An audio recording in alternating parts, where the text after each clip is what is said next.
alofa, malole soifua moa, malelangi mama. My name is Brian Leiloa, and I am from RTLB Cluster 12. And I'm with my partner in crime, Ben. I'll pass it over to you. Yeah, talofa lava, malo lovely soifua. Whakalofalahi atu, malo e lele. My name is Ben, and obviously you've probably seen us before in the different vodcasts that we've had and online conferences. This year we're trying, well, this term, or this term we're going to try something different, and hopefully this actually goes well. Don't be Because nervous, this is our Ben. first time. Don't be nervous. It's Yeah, okay. no nerves, no nerves, no nerves. Yeah. So our first podcast, I can't really call it a podcast because it's not really a podcast, is it? It's a podcast, right? Well, I Googled it Keep and going, it's a Ben. podcast. Anyway. You're doing a great job. And well, 3 our hours very later. first special guest hey, can I get on with that? Our very first special guest we have today is the lovely, beautiful Sonia Pope, or as some people would say, Pope, if you want to feel more aristocratic. But we have the lovely Sonia Pope from Levar, who is currently an educational psychologist, was working at the ministry, and is now, of course, in her current role working with another agency. Sonia Pope, thank you for joining us on our first ever podcast. We are so grateful that you could join us for our first special look into what will be hopefully many more. Sonia, sorry, Brian, is there anything else you want to add to it before we get started? What a professional outfit we are. Lovely to see you, Sonia. Thanks for talking to us. You're the best. Yeah. Okay, Yeah. go. Okay. Sonia, we're going to get straight into it. So usually what we're going to do is we're going to ask you some questions, and we want you to be open and upfront about it as best as you can. Tell us about your previous role at the ministry. Yes. Okay, great. I guess my previous role at the Ministry of Education was working closely with parents and whānau, as well as teachers, in terms of working alongside the education system to support individual learners in their learning environment. So basically helping minimize or eliminate any kind of risk or barriers that stops a learner from reaching their true learning potential. My role at the Ministry of Education was to intervene and try and problem solve, as well as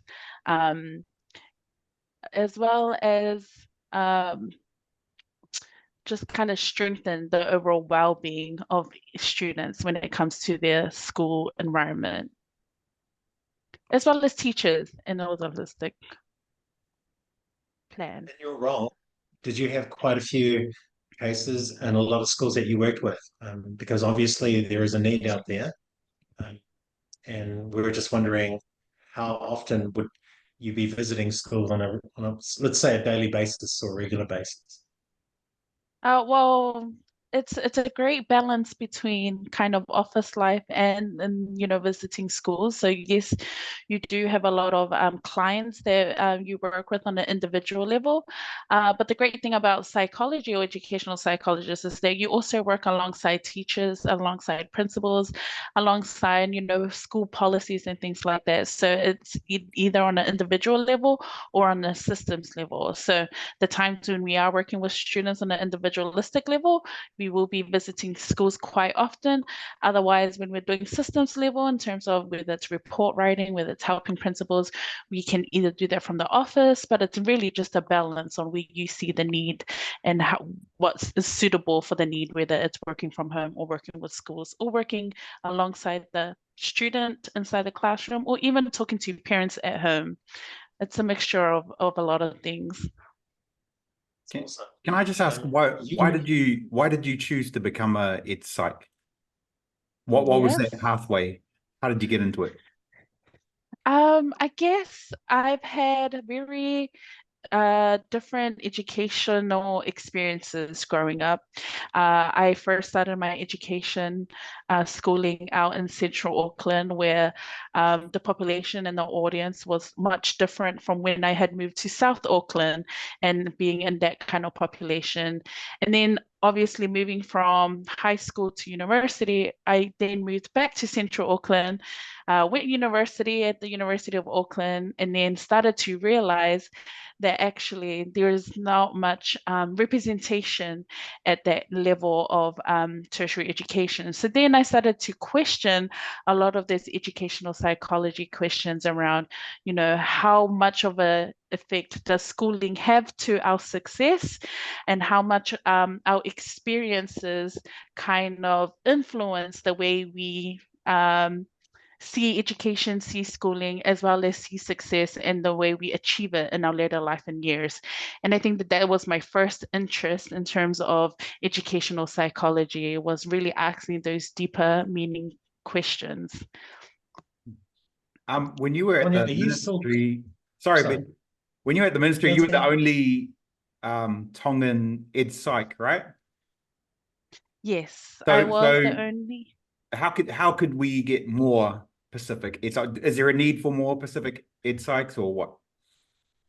Yes, there is a huge need for more, not only Tongan educational psychologists, but I would say Pacific educational psychologists. Just after the COVID period, when they started, the numbers that came around for psychologists, Pacific psychologists in the whole, we only had 34 Pacific psychologists in the whole of New Zealand. That was the number from Wow. 2019 to 2020, and just short of 2021.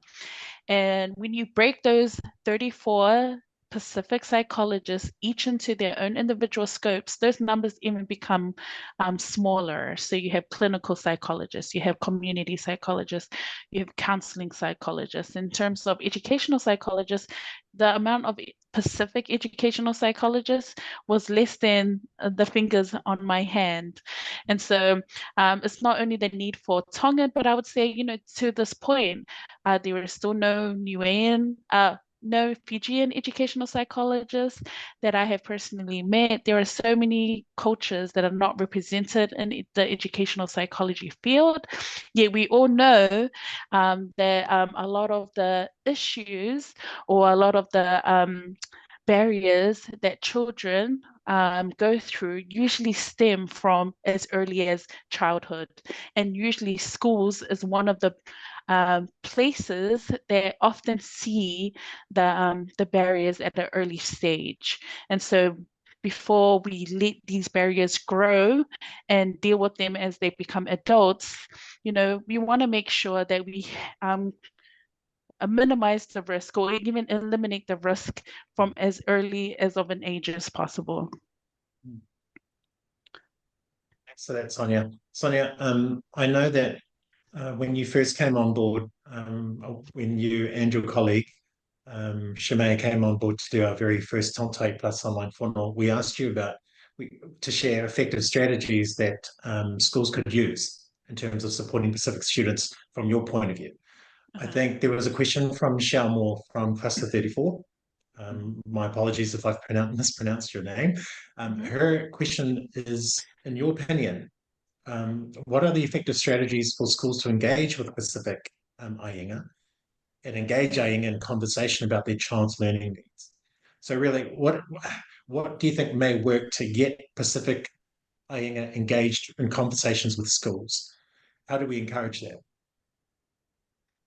Yes, I do remember that question. And I think that that's a really huge question that we will really need to delve really deeply into, specifics. One, because each school is different.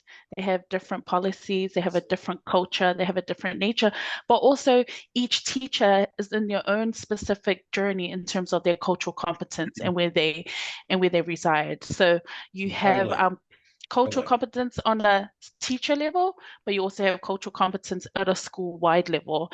So before we can even create in terms of specific strategies, you first need to ask yourself, where am I in my terms of confidence when it comes to engaging with Pacific students or engaging with multicultural classrooms?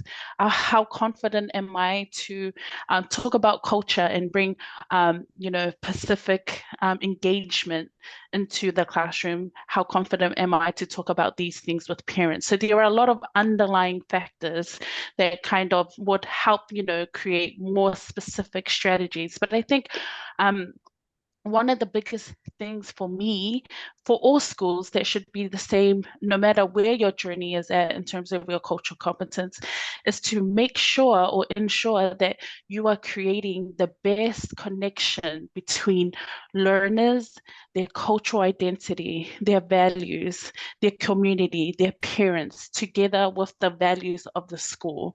And that's basically what the biggest strategy is. And you can obviously say, but what does that look like? And I think that that's the question that I would have to bring back to you as a RTLB in this space, as a professional in this space, because that conversation is the conversation you should be having with your school. How do we create a connection between our schools, our policies, what we believe in, together with the cultural identity of our students, our parents, and our community? What are the things that could make that stronger, and what are the things that are inhibiting from creating that stronger bond? And from there, you will be able to find the specific answers to those questions. You make a good point. You make a good point about that it depends on the different schools and the different families, but it's also, to add another layer, it depends on the different Pacific Islands, because all the islands are different. So you can't just have one thing that will work for Tongan students and then it will work for Niuean students. It's about knowing your learner, isn't it?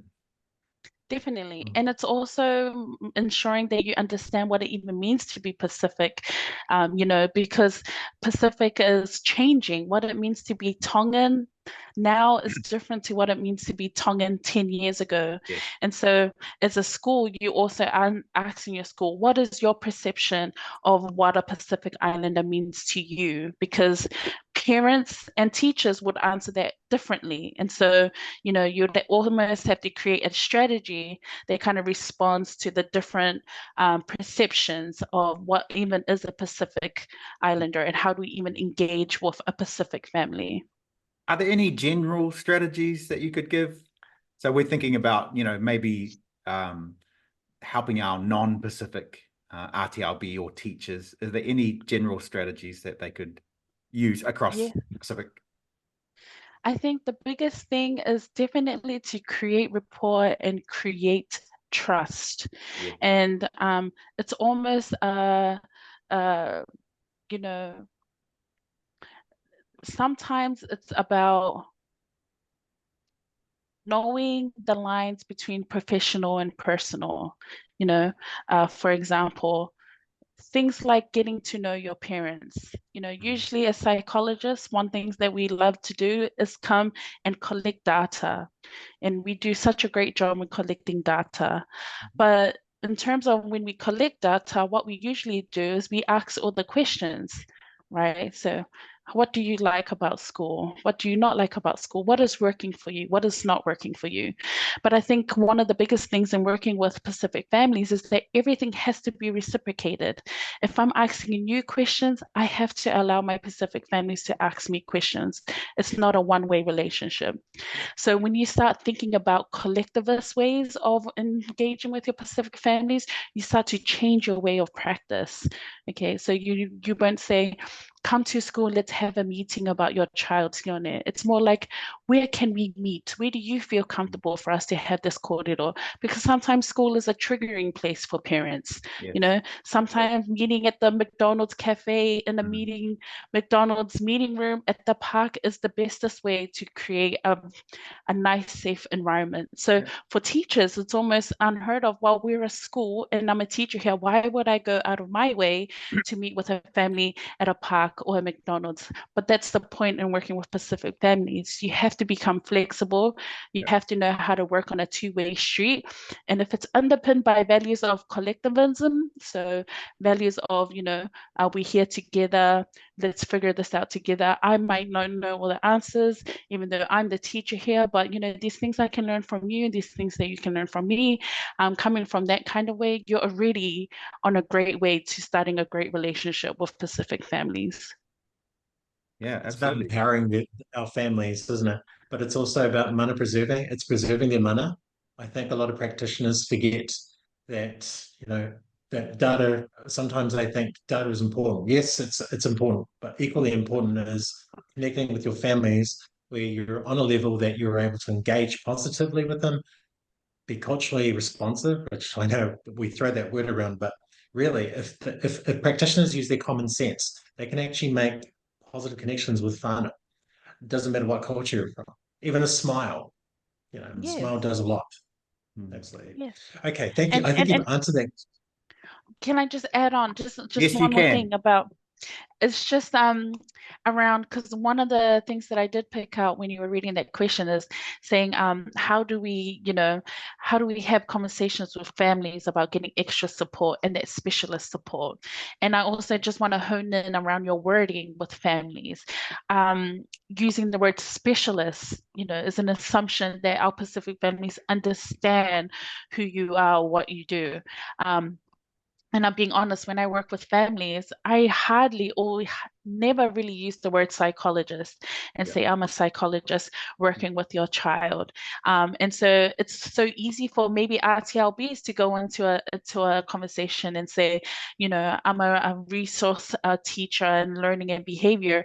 Yeah. But that's an assumption that parents understand what you're doing. So when you talk about things like learning difficulties, learning barriers, again, Yeah. those are words that hold such power that you're assuming that your parents know.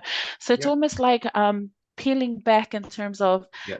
if you were to talk to your mom about this, would you really use those fancy words? If you were Yeah. to talk to your sister about this, Yeah. if you were to talk to your child about this, Yeah. if you won't use those words when you're talking to your child or talking to your mom or talking to your sister, why would you use it with a parent that you're working with? And so it's just kind of those kind of strategies when you're working. And because we come from a professional sense in terms of a school sense, it's very easy for us to Yeah. dive into those professional jargons because we have this identity. But that is about, when you're engaging with parents, you almost have to relearn or unlearn some of those behaviors in order to fully connect with the person that you're working with. Yep. Great point. I think you're right. I think we have to keep it simple for their understanding. And sometimes we forget about it because we've some of us or some people, some of our practitioners have been in the job for such a long time that they actually forget that little bit of connection and just that understanding that not everyone knows what we do. Yeah. So yeah, totally And agree. working with analogies is probably just one of the other to combat that is metaphors, is saying like imagine imagine Sonia is swimming in the ocean and she's just wanting to get back to shore, but she's really struggling. And I'm the lifeguard here to help her bring her back to shore in order that she's safe. If you create analogies, we're all in this boat together, but the boat won't move anywhere unless we're all paddling at the same time. So I think this that's a is our, wonderful analogy. Or what if you yeah, can't swim? Is it? No. well, exactly. That's why you use analogies that you create paint the picture. See, they Fair might enough. not necessarily understand what you're doing or why you're there, but if you say, look, we're all on the boat together, but to make sure our boat reaches shore safely, we all have to paddle, which means that we're all doing work, we're all doing the same thing, we're all on the same page. And that would stick much more than you explaining what a RTLB does or what a psychologist does. I think that's a Fantastic. beautiful way of describing it. I think Awesome. that's a beautiful way of describing it. Okay, Brian, are you going to ask the next question or am Okay. I? So this question came from Adrian Hum from Taitokoro South, Cluster 2. The Whanawhale model, as formulated by Puimaono Kaopolotu Enderman, is 40 years old this year. So how widespread is its use in Aotearoa, New Zealand? And where is it being used? How's it being used? How successful? So would you be able to talk to that? Of course. So the Whanawhale model is definitely being used. I think it's actually being overused. It's something that a lot of our health professionals and a lot of our education professionals have used in terms of their practice and the way they engage with Pacific families. So it's definitely very much almost like a, a classic research that could never be old in a sense. And the reason why I say that is because even though, yes, it is 40 years old, and in terms of research, that is quite outdated. But Dr. Sam Manuela, who is our wonderful Pacific psychologist lecturer at the University of Auckland, he, for his PhD study, he did a quantitative study to kind of make sure that this data is very much relevant and new. And what he found was exactly the same, that the concepts of the Whanawhale model, even though 40 years on, is still very much, or how Pacific people see their well-being and how Pacific people see it, as a method of engagement. The only thing that he also kind of portrayed, and what we're finding, is that we also have to be mindful that the Whanawhale model is a great model that kind of demonstrates the similarities that a lot of these Pacific Island countries share, which is great. But one of its challenges, or one of the criticisms, is that it doesn't highlight the ethnic specific differences. So that's saying that, even though it encapsulates that for Pacific people, they believe in the Whanawhale model, it doesn't highlight the difference of what makes Tongan unique and what makes Samoan unique and what makes, the Fijian model unique, because there are distinct differences between each of the countries as well. So we have moved away from this kind of idea that one model fits all, even though it's very much still relevant, but we're now at a stage to start to realize and highlight that within our specific cultures, there are distinct differences in there as well. And that could be the missing key into why your Pacific family is not engaging with you. You probably need to dive a little bit deeper.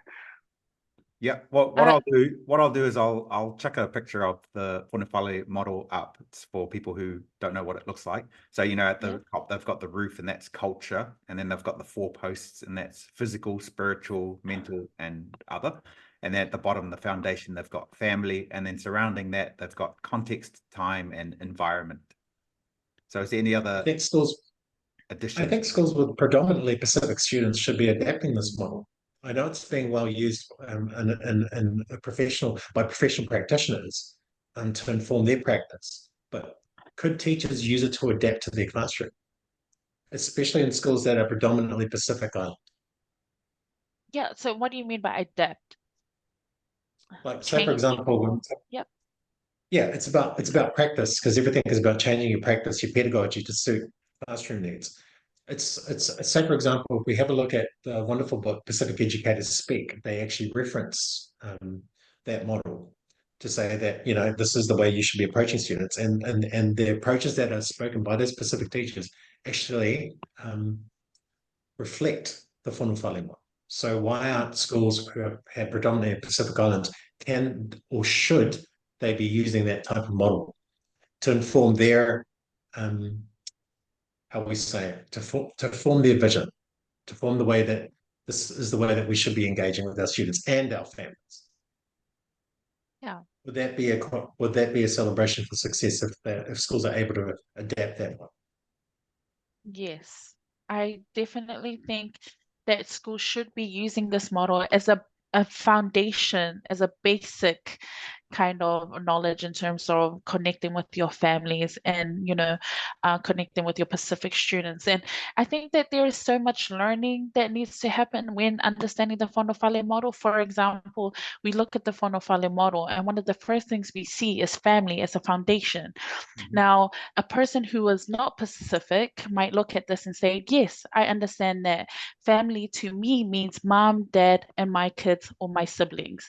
They automatically assume that family just means immediate family. Now, if you were to ask this to a Pacific Island person, they might say, no, actually, family is more to us than that. Family means, our distant cousins, our cousins that, are back in the Pacific Islands that we never maybe have met, but they're family because they're blood, because we have that connection through our bloodline and our village and our culture. But if you were to ask me as a psychologist, psychologist, what does that family mean? Then I would say to you, well, family even goes further into our classroom, creating a sense of belonging for students inside the classroom, creating a family bond like with your teacher, with your principal, creating a sibling kind of like relationship with the friends that you have at school. So that's what family means to me in the school setting. And so you can see family from different perspective means different things for everybody, but the basis is that family is a source of support. It's a source of sense of belonging. It's a source of resilience. It's a source of, offloading and venting every time you feel stress. And so where are those values? Those are the values that you bring into your classroom. And those are the values that, highlight this idea of family, creating that foundational basis. So can you see how I've took your understanding of family to a much deeper level than what you would just, if you were to read off a picture, and how that applies back to to a the school ministry. setting? I think you need to come back to the ministry. Are you hiring? We won't go into detail, but we seem to be missing people from the ministry, and you're probably one of the key people that we're missing. Thanks, Okay. Sonia. Just so you've got the Whanawhalo model, yes. Are there any other models that you would recommend? For example, the talanoa model, or Yes. yeah. I wholeheartedly believe in the talanoa model. There's so many models. I think that we really talked through a lot of the models through our RTLB, the videos that we made. So, you can have your own session around those models, because I recommend all those models as well. Yeah. But in terms of the talanoa model, yes, because the difference between talanoa and talking is very different. The way I talk to another professional in the office, it's very cordial, it's very professional level. But if I was to talanoa with them, there are feelings of love and care and warmth that has to be in the part of the conversation in order for it to be called a talanoa. And so when families understand, you can't just say, oh, I talanoa'd with mom this morning and it went great. And I said, what did you talk to mom about? And they'd say, oh, well, we just talked about how, she needs to bring her kids to school every single day. I said, where's the talanoa part? Because where's the part that you said that is, where's the warmth? Where's the love? Where's the care? If that's not reciprocated in the conversation, you cannot call it talanoa. And so that's one of the things that we have to be mindful of when we understand these kind of models and how we put it into practice. Can I just, for people who don't know the talanoa model, I'll just chuck a picture up there. And so it's got ofa, which is love, mawhana, which is warmth, whakaapapa, which is respect, and malie, which we originally thought it meant humor, but you've also told us that it can mean encouragement as well, right? Yes. And I can give you an example, maybe. An example might be better to distinguish the difference between talking to someone and talanoa. So for example, you have a child who is showing very a behavior that we don't want to see in the classroom, that's creating harm to himself and others. And so a talk would be something like, Mom, we need to talk about Sonia's behavior. She is kicking other students and they're getting hurt. Is there anything that we can do? Maybe we can talk about this to make sure that this doesn't happen again. That's talk. That's talking. Professional, very cordial. If I were to say talanoa, Mom, I love the way that you bring your Sonia to school every day, and I really see you trying. There are times where she is kicking other students, but other than those times, she's actually really loved by her peers and her teachers. I don't want this behavior to get in the way of her flourishing from school. Just letting you know, I'm here for you. Is there anything that we can do and work together with this? Because when she wins, we all win. Can you see the difference between talk and talanoa, and how talanoa is much more in depth with emotions, feeling more safe, respected, warmth, and love? Fantastic. Maybe even softer shoes, so she does kick someone. Not so bad. Sorry, go Ben. But yeah, that's the malie right there that you've just put in there.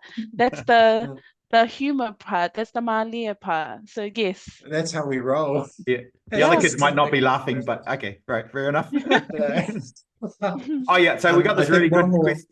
Oh, did you want to talk to that point, B? Just the subtle nuances between New Zealand-born families, New Zealand Yes, Pacific-born families, and migrant families. What are the yes, nuances or the subtle differences of those when we get to know what practitioners should be aware of in dealing with of course. those different families, the types of families? Because you got your Pacific-born families who migrate to New Zealand, who come with Yes, their values, and then you've got Pacific families in New Zealand who yes, are familiar with perhaps maybe one or two things, one or two yes. cultural things. Mhm. What sort of suggestions would you have to to practitioners to make sure, okay, maybe perhaps this approach could be considered? Yes. And I think you raise a lot of great points there. So if we think about the Whanawhale model as a pan-Pacific view of well-being, okay, it's all the similarities between each countries. And now we've moved on to highlighting the ethnic specific differences. So you have Pan-Pacific, Pacific Island, then you have Tongan, Samoan, Fijian. Now, what we also adding to the mix is intergenerational views of well-being, and that's really important too, because these are all views of well-being, and they all play a factor when you're working with families and Pacific families. And so one of the things about working with intergenerational well-being, so for example, and this comes from my own research, my master's thesis, where I found that, Tongan-born grandmothers have a different view of well-being than Tongan-born mothers who raise their children in New Zealand. They have a different well-being to New Zealand-born daughters born and raised in New Zealand. And so what the general consensus was, even though you were raised in a Tongan household, indulge with the Tongan culture, speak the Tongan language, there was not enough for you as a New Zealand-born Tongan to adopt a Tongan view of well-being. And your view of well-being was very much mixture between island-born and New Zealand-born and how you were raised. So what does that mean for us and those who are in practice? Well, it means that if you have a plan, yes, it could work for the child, but it doesn't necessarily mean it can work for the parents or even the grandparents, okay? You can have a mom at the meeting and mom saying, I love that plan, let's go with it. But if that plan doesn't sit right with the child or even the grandparents, that plan will not work. Because coming to that notion of family in the Whanawhale model, family means more than those who are coming to the school meeting. Family is more than who we see is picking up the children at school or dropping them off.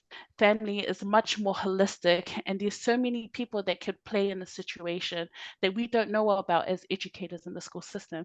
So the easiest way around that is they need to be invited to the table when you have these conversations about the child.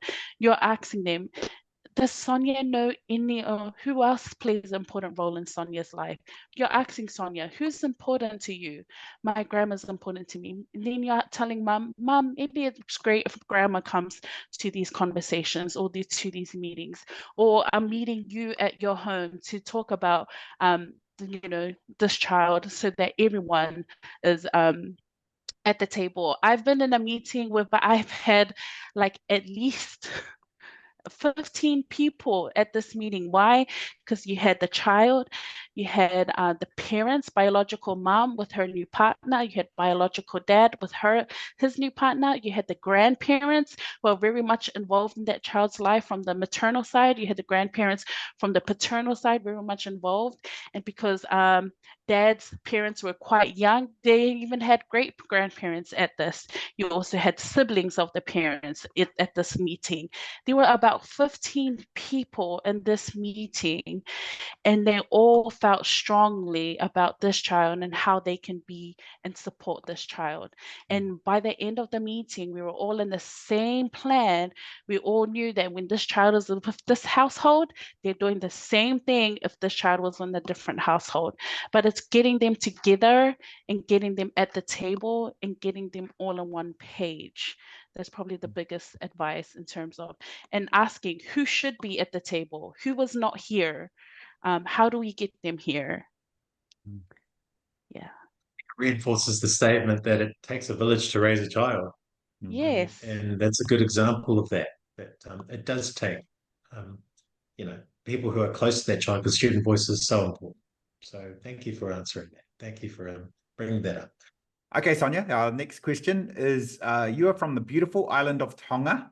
Name one thing you love about the Tongan culture and one thing that practitioners should know might be important for them in engaging with a Tongan family. Oh, So what's one one thing beautiful thing about Tonga? oh, one thing I love about Tonga is the value and the concept of va and tauhi va. I think that that's probably my most favorite one.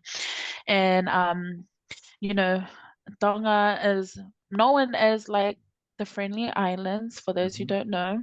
And I think it's one of the reasons, well, without going too much into history, one of the reasons why it is that because of the va that, the Tongan people have for each other. And you see that va everywhere. The way a brother talks to their sister, the way a sister will talk to their father, the way, sisters bond, the way sisters bond with their mother, the way they hold tradition, the way they hold culture, is all about how you hold the va.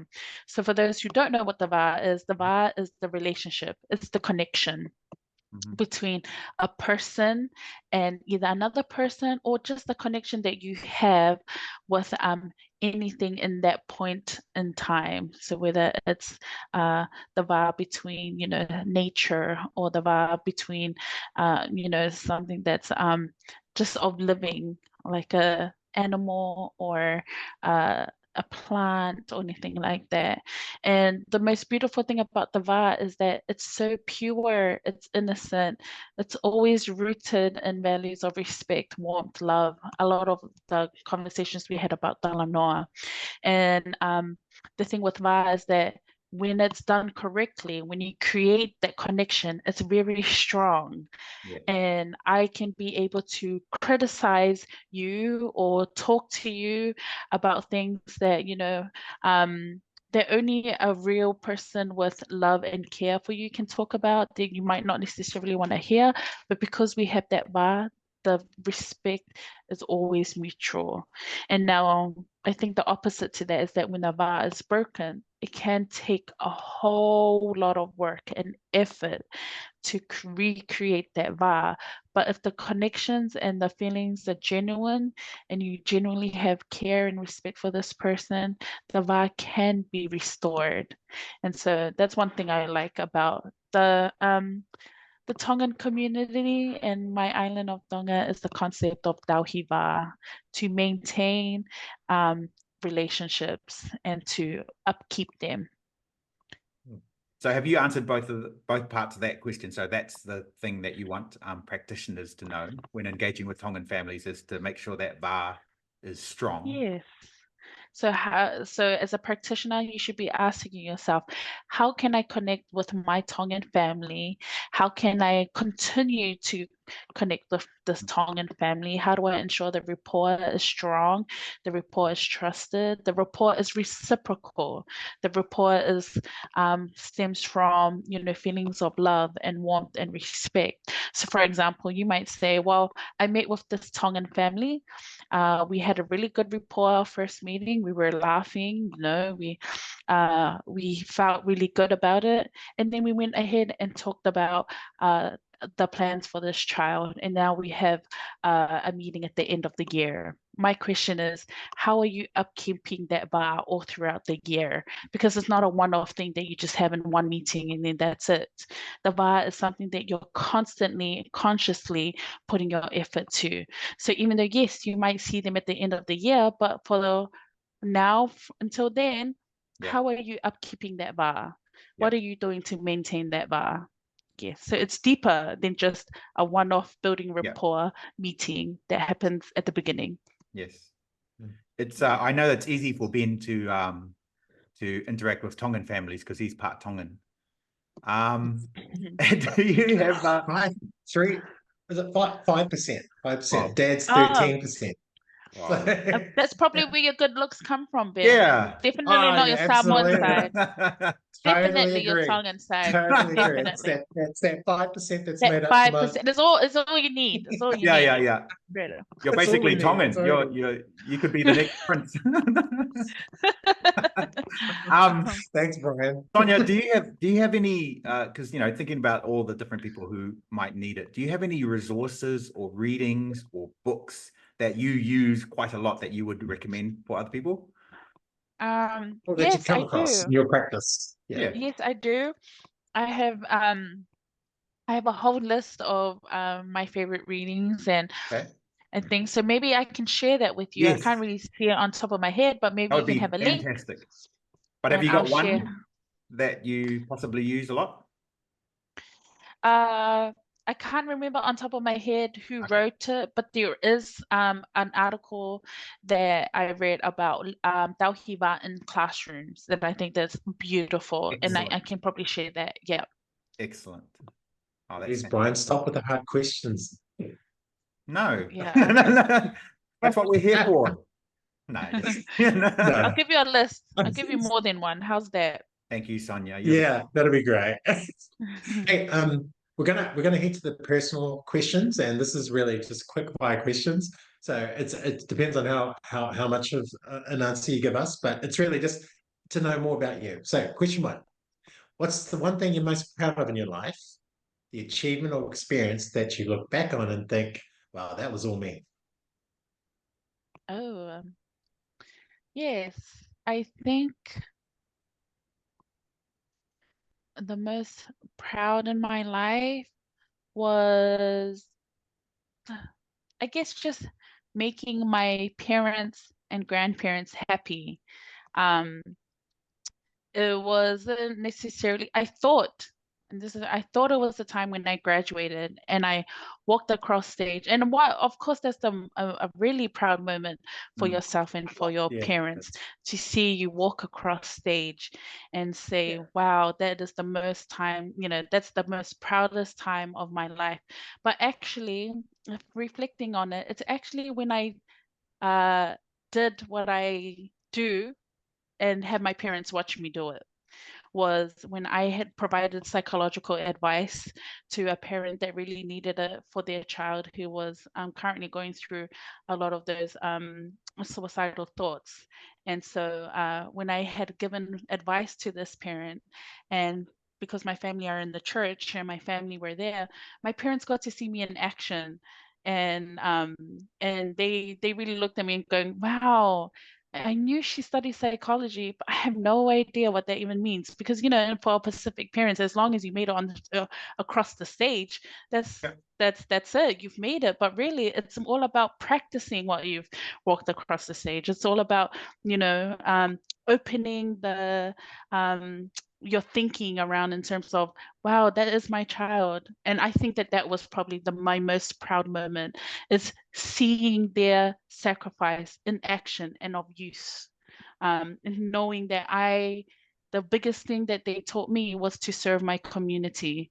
So yes, it was about walking across stage and getting that degree, but what was more important is that I took their teachings, what they taught me throughout my life, the importance of service, and I was able to continue that service and have them watch me do that. Wow. Does that make sense? Yeah. Yeah, that's lovely. Oh, what a nice story. Sonia, who's someone who inspires you? Someone who inspires me, that's a really hard one. Apart from Ben, so somebody else. I inspire a lot of people. You inspire me, Ben. Yeah, thank you. Because I mentioned my parents and my grandparents already, I think another person that really inspires me is my sister. It's my sisters. I come from a family of 6 girls, no boys. Woo. And yeah. More I mean, power to you guys. you talk about criticism. They're your biggest criticizer. And You so just needed one more for a Something about netball Tongan team. women. One more girl. You could have had a netball team. we play indoor netball. Oh, there you go. Oh, there's perfect. yeah, there indoor Okay. netball. Perfect. Yeah, and it's not yeah, they are role models, but I also feel like you know, they're the ones who are my biggest supporters and almost and my biggest criticizers as well. And if I don't look good, they will tell me that. Like, how's my outfit today? They would say, do you have anything else? And I could go back and feel that they're telling the truth, and I wouldn't even question them. I wouldn't even be mad at them for saying that. I would take my butt back into my room and find something else because they wouldn't lie. And I think that that's the kind of, it's not so much role model, but that's who I really look up to and who would validate a lot of my decision thinking and making. Nice. Yeah, but that Nice, see, that nice. only works for sisters, because if my wife said that and I said, do you have something else? It might be sleeping on the couch. Okay, Ben. But it's happened a lot, eh, Brian? Yeah. Yeah. That's why we bought a The couch comfy is couch. getting worn. The couch is wearing out, mate, because you've been sleeping on it a lot. Hey, what's a whakatauki or a langa upu or a quote that motivates you that you can think Oh, of? wow. I should have prepared this one. I really should have prepared this one. Um, What's something that you say a lot to people? Like, you go, oh, do this. I mean, because, our one is based around service. Leadership is service. yeah. Um, my most favorite word, I think, and value is resilience. So any kind of quote that really talks about resilience, the ability to bounce back after adversity. And I always say to everyone, students, teachers, is that if you wanted to, you could, and it's within you. You know, no one can tell you otherwise. If you want to become a psychologist, you can, because the Yeah. resilience is with you, and it's not any one resilience. You can't compare your journey with someone else's. It lies with you, and you have it. You either have it or you don't. I guess in some situations it's either you sink or you swim. And I always say, but if you really wanted to swim, you can do it. So I don't know if this is a bit Nice. cliche. No, it's great. No, it makes a lot of sense. Thank you. Yeah. Okay, my question is, what's some advice that you would give to a younger Sonia? I mean, I know you're 21 now, but what would you tell a younger version of you, knowing what you know Oh, now? knowing what I know now, I would say, oh, that's a really good one. Is to uh just trust in yourself, uh, you know, um, live life. It's not that serious.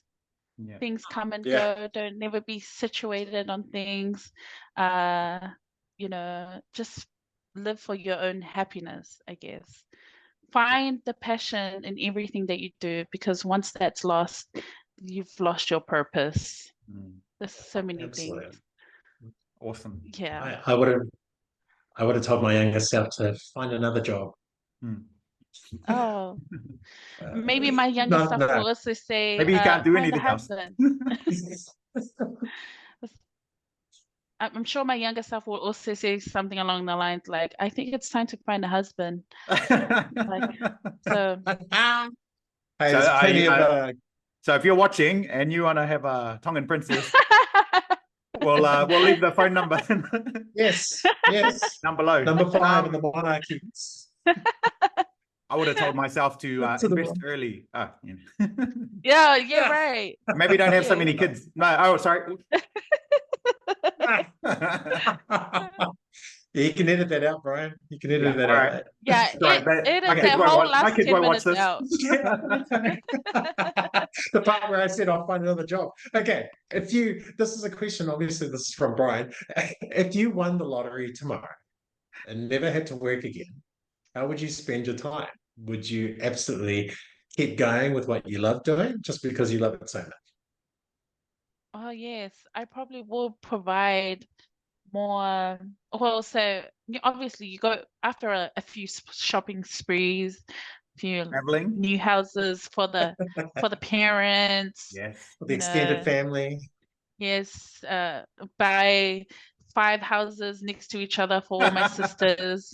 So Awesome. obviously after all that, you know, after you're greedy a little bit, but Yeah. definitely I would use a lot of the money to be able to do what I do best and provide platforms and just share my expertise, especially to those people who really needed it or really need it. Try and increase the workforce of Pacific educational psychologists. Yeah. You know, create more avenues to be able to share this knowledge on a more widespread platform. Definitely would use a lot of Awesome. that money. Nice. Awesome. Oh, that's lovely. Okay. Well, Ben, were there any other questions, or do you want me to ask the last question? You can no, because if I ask that question, we're going to go. That's another podcast. You and your But I podcast. won't ask it. I won't ask it. It was really something around. Okay, I'll ask it, Sonia, because I know it can be edited out. But um, the He Pikaro model, when during your time at the ministry, how effective was it? I will say And this yes, is it was something. effective. Yeah. Yeah.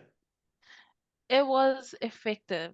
And the only reason why I would, not the only reason, but if I look at the models that they were using before, it is an upgrade to, you know, from what was been used in the past. And one thing I do like is that they did try to accumulate a lot of the cultural understandings in terms of whakawhanaungatanga and, you know, multicultural values with a lot of the Western ones. So it's almost like the Ministry of Education did realize that the Western framework that they had before was not working and that they needed to come in terms together with Māori and with Māori knowledge and, you know, paying tribute to the Māori like values. And I really like the idea that whakawhanaungatanga is the first step and, you know, it's right there in the middle. Yeah. And, you know, I think it's more of how you understand, you know, that the spiral is continuing on always. So that whakawhanaungatanga, even though it starts with whakawhanaungatanga, but those values should be going all throughout the spiral. So I think there is definitely pros and cons, definitely. But for the most part, the fact that Ministry of Education is recognizing that we need to come for a together approach. That's what I most like about the Hipikiro model. Well, thank you so much. That's actually an answer that's actually going to be helpful, not just to RTLB, but also just to reaffirm that, you know, RTLB are also using that model and we're finding success in it. And I just wanted really personally, I wanted to know whether, you know, Emma, we were finding success in it. And Yes, it seems like it's actually, you know, it's a model that's working. Probably more collaboration with our agencies. yes, Um, definitely. it's something that that's currently at the moment we're not seeing as much interagency collaboration between our agencies, and hopefully in the future we'll get that back. And I do know that we're struggling to find speech language therapists, even psychologists. So yeah, that's one thing that we could look at in the future, and continue on that pathway. Okay, you know, we're going to have more guest speakers coming onto our podcast. So what's one question you would like us to ask the next person that we interview or the next person we have on our podcast? And do the line of work for your next interview is just someone in education, is it? Do you know who it is? It Oh, could do be. you, Brent? We don't know who it's going to Yeah, it be. could be. So you Oh, just okay. ask It any could be a question and we'll principal. ask It could them. be, yeah. And we're going to actually ask that question, Sonia. Oh, okay. Any question. Any question, any question. Uh, mm, okay. This is a question of building rapport. Who are you most like, your mother or your father, and why? Ooh. This is a good Ooh. icebreaker question. Shall we answer that Yeah, one? okay, we've got that. Shall we answer Yeah, that we're one? definitely gonna. Ben, you answer first. Who are you most like, your mum or your dad? I'm not the one being interviewed. Who am I most likely? Who am I most likely? I Most guess like your when it mother. comes to Yep. I guess when it comes to being connecting with people and being more empathetic. I have to say, Mum, because Mum was the one that was really our. She held us together, and I'm not saying that we were the perfect family. We went through rough times, but she was the one that held us together. If I say that I'm direct, that I'm firm, that I need to get stuff done, or that my expectations, that I want, the outcomes to be met like as soon as possible. Definitely my dad. Okay. Definitely. Yeah. So I've got the best of both worlds. I think with Dad being at an age where he is, he's a lot more calmer, a lot more open, and actually, it's quite funny. He treats his grandkids differently from the way he would treat us when we were young. All grandparents do that. And I think it's all grandparents that do that. I don't, and I'm starting to figure out why. What about you, Sonia? Who are you most like, Me? mum or dad? I am most like my mom in the way that I like to plan, I like to be prepared, I like to be organized. Um, Unfortunately, I get my looks from my dad. No, Don't say that. I We're get. trying to get a prospective I'm husband. kidding. I You're am. looking for potential. I definitely get my humor from my dad. Definitely, my humor is 100% from my dad. My relaxed vibe, my ability to connect with people and socialize with people and have conversations with people, definitely of my father's trait. So that's both my parents and me. And you, Brian? Is it answering the question when you say you're both your mum and your dad? Because I noticed both of you did that. Well, I just followed Ben. He didn't listen to the We're all instructions. just following Ben. I'm probably Yeah. most like my mum. She had to raise 9 kids, and she's very organized and she's very practical, and I'm probably just like my mum. So yeah. Oh well, we've kept you for long enough. We appreciate your time. We hope that you get your prospective husband, but just lovely to talk to you, and we appreciate your, just your honesty. And the one thing that I respect about you, Sonia, is how intelligent you are. I love you're intelligent in terms of your knowledge, but also your cultural knowledge. And I hope that people have found value and they could hear that. And I think that you've provided a lot of strategies for Pacific and non-Pacific RTLB and teachers, and to be able to implement so that they can better connect with students and ainga. And just love chatting with you about anything and everything. And yeah, this is not the end. We'll definitely see you again. Yes. I'll let it's an honor to have a Tongan princess in our midst, but I'll let Yeah, definitely. Farewell, because he's part Tongan. No, I'm just kidding, because I'm part Tongan too. But anyway, probably 1 30-second. Yeah. But, yeah. Go, Ben. Thanks, Sonia. Yeah, like Brian said, really appreciate you coming in. And of course, this is not just one-off. We're going to have you back for more. And Brian's right. We do find value with what you bring. We sorely miss you at the ministry. Yes. I think in a lot of the cases that I was working, you were always on board.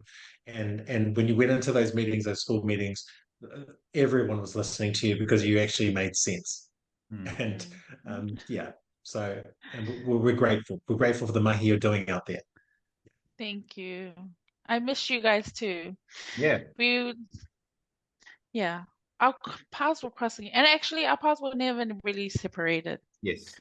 So we keep. And that's because of the strength of the VAR.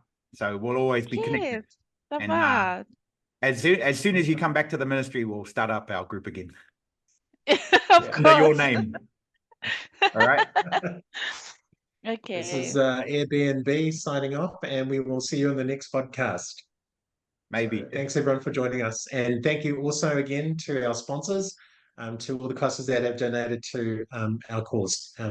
And Sonia, we do have something on the way for you, and this is on behalf of the funding that those classes gave for us. We'd like to give you that, and it's going to be posted very soon.